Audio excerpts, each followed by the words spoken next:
Let's talk about something happening right under our noses, a problem that's quietly reshaping the heart of America's cities and towns. America is missing out on over $100 billion, money that should be pouring in from tourists, filling our hotels, restaurants, and attractions with life and energy.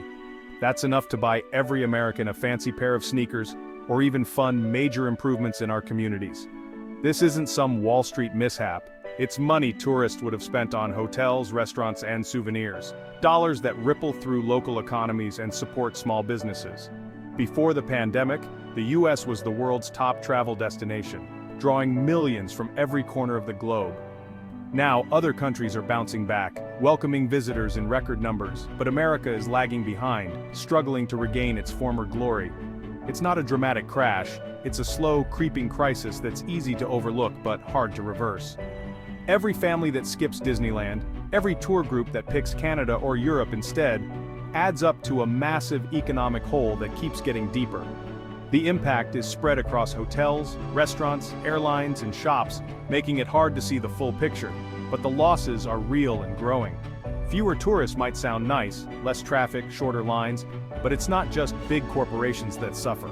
Local businesses, family-run shops, and neighborhood cafes feel the pinch the most. Millions of regular jobs depend on those visitors: hotel staff, restaurant servers, tour guides, and countless others whose livelihoods are tied to tourism. The vibrancy of our cities and the health of our economy are at stake, as empty streets and quiet parks become the new normal. This silent crash is affecting everyone, even if you don't notice it day to day. The ripple effects reach far beyond the obvious. It's time we started paying attention to what's missing, and recognize the true value of tourism in our daily lives. America's empty streets and quiet hotels are costing us more than we realize, both in dollars and in the spirit of our communities. How did America, once the superstar of global travel, lose its shine? First, the pandemic shut everything down, borders closed, planes grounded. But while other countries made it easy for tourists to return, America's reopening was confusing and slow. Then came the strong US dollar, making vacations here much more expensive for international visitors. Suddenly, a trip to the US costs way more than a beach holiday elsewhere. Add in political turmoil and safety concerns, America's image took a hit. News headlines made people wonder, is it safe? Is it welcoming? Meanwhile, other countries streamlined visas and launched big marketing campaigns. America became the complicated, pricey option with mixed reviews. It's a tough sell, and that's why we're left wondering where everyone went. The competition got smarter, and we got stuck.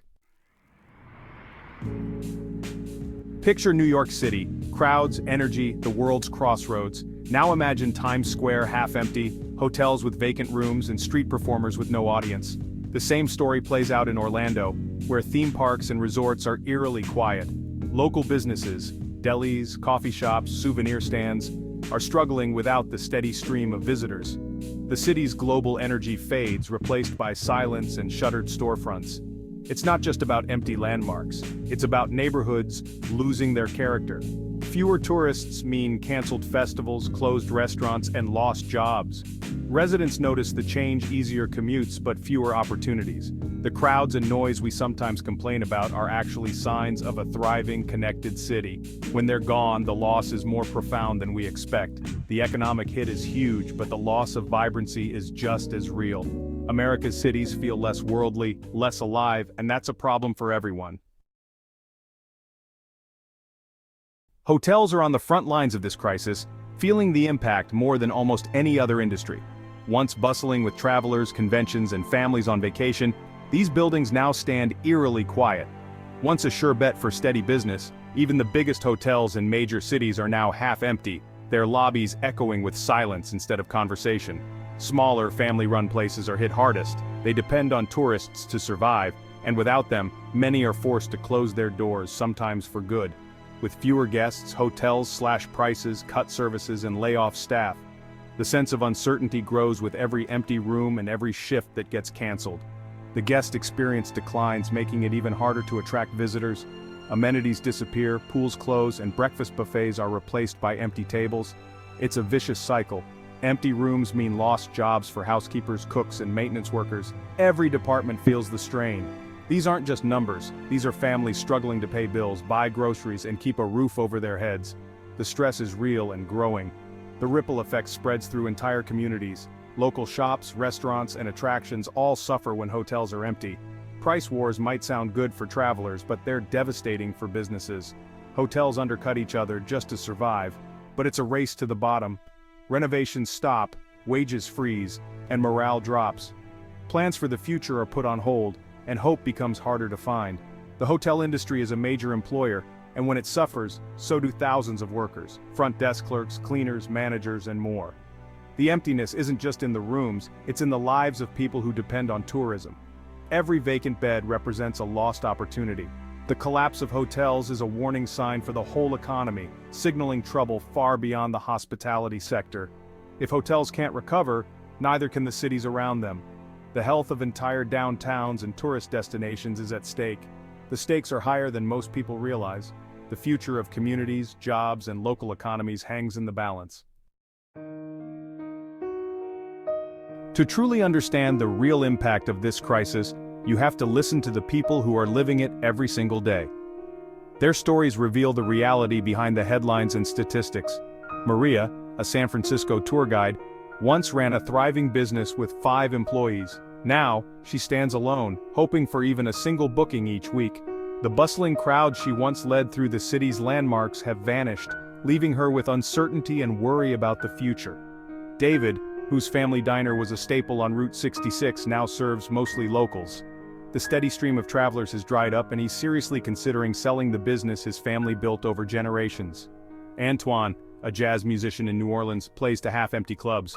Tourists once filled the tip jar and brought energy to every show. But now, the music echoes in near silence, and the city's vibrant spirit feels dimmed. These aren't isolated stories, they're happening everywhere, in every corner of the country, from big cities to small towns. The fishing boat captain in Florida, the artisan in Santa Fe, the Broadway actor in New York, all are feeling the pinch. Their livelihoods depend on visitors who simply aren't coming. Each story is a dream at risk, a livelihood on the brink, and a family's future hanging in the balance. The loss isn't just financial, it's deeply personal. It's about pride, tradition, and the hope of passing something on to the next generation. These are the faces behind the statistics, the real people whose lives are being changed. The crisis is nationwide, touching every corner of the country, from coast to coast, leaving no community untouched. It's not just about lost revenue, it's about lost passion, lost connection, and the fading sense of community that once brought people together. The people who make America unique, its artists, guides, shopkeepers, and dreamers, are struggling to hang on, fighting to keep their doors open. Their voices are the ones we need to hear, their stories the ones we must not ignore, because they are the heart of America's tourism industry. The empty streets and quiet businesses tell a story of dreams deferred, of communities waiting for hope to return. This is the human cost of America's missing tourists, a cost measured not just in dollars but in hopes, dreams, and the spirit of communities across the nation. The tourism collapse is a boulder, not a pebble. Its impact ripples everywhere. Broadway relies on tourists to fill seats. Fewer visitors mean shows close, jobs vanish, and restaurants struggle. The domino effect hits everyone: farmers, fishmongers, laundry services, and more. In Las Vegas, less gambling revenue means less funding for schools and public services. In Hawaii, fewer tourists hurt not just hotels but local farmers and artisans.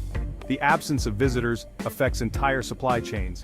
Even if you live far from a tourist hotspot, you feel it. Taxes from tourism fund roads, parks, and schools. When that money dries up, cities face tough choices: cut services or raise taxes. The loss of a single tourist can ripple all the way to your property tax bill. It's all connected. Tourism supports more than just the obvious businesses. The economic web is vast, and when one thread breaks, everyone feels it. The impact is deeper and wider than most people realize. Tourism's decline touches every American, whether they travel or not. There's another big problem. America's visa process is a nightmare. For millions, visiting the US means waiting years just for an interview. Families save for years only to find a 500-day wait for a visa appointment. Most give up and go elsewhere, like Paris, where the process is quick and easy. The US is losing tourists not because of lack of interest, but because of bureaucracy. The pandemic made the backlog worse, and the system hasn't caught up. Other countries have modernized with e-visas and digital applications. America's process feels stuck in the 1980s. These are the visitors we want: tourists, students, business travelers. By making it so hard to visit, we're turning away billions in revenue. It's a self-inflicted wound, and the world isn't waiting for us to fix it. If we don't modernize, we'll keep losing out. The situation is tough, but America loves a comeback. First, we must fix the visa mess, hire more staff, modernize technology, and set a goal to cut wait times to under 30 days. Next, launch a bold marketing campaign to show the world America is open and welcoming, highlight our diversity, beyond just New York and LA, and make travel here appealing again. Improve the airport experience with more customs agents and shorter lines. Address costs by working with airlines and hotels to create affordable travel packages. Invest in infrastructure like high-speed rail to make travel easier and cheaper. Recovery requires teamwork. Federal, state, and private sectors must collaborate. Support the tourism workforce with training and resources. Listen to the people on the ground and help them rebuild. It's about restoring an entire ecosystem, not just one industry. The future of a $100 billion industry depends on it. America can lead again, if we act now. The comeback starts with a single step: welcoming the world back in. Maybe you're thinking, I don't work in tourism, why should I care? Tourism is one of America's secret weapons, both economically and diplomatically. When people visit, they meet real Americans, not just see monuments. These personal connections build bridges and counter negative stereotypes. Every tourist who has a great experience becomes an informal ambassador for the U.S. Tourism generates tax revenue that funds roads, schools, and parks, services everyone uses. A healthy tourism sector means more jobs and opportunities even far from tourist hotspots. When visitors stop coming, America becomes more isolated and less influential. Rebuilding tourism is about more than money. It's about our place in the world. It's about being open, confident, and welcoming. The American story is best told by those who experience it firsthand. That's why this matters to all of us. The world is waiting. Let's invite them back in.